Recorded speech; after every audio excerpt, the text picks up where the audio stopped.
In this video, I will be showing you how to download and install Opera GX gaming browser.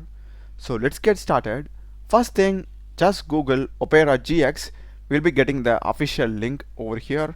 Click it, and here we are having download Opera GX. Select this, and the setup file will be getting downloaded, just 3.6 MB in size. Once it is done, just open it. So we will be getting the Opera GX setup. Here we will be having something called as options. Click it. Here we can change a few things, for example language, the user, and we are also having the installation path, and we're also having some other stuffs. These are fine. Let me just go back. If you want to change anything, you can change. Once you are done, just click accept and install.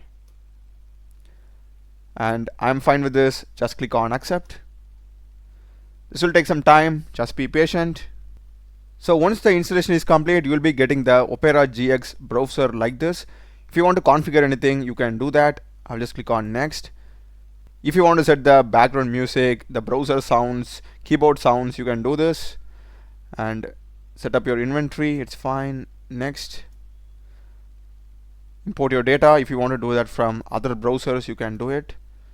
Control your resources. Yep, you can even like have it for your mobile app too. So that's it. This is the interface that we'll be getting, and do check the playlist of my channel. Done a lot of videos in programming and AI tools. Subscribe me. Thanks for watching.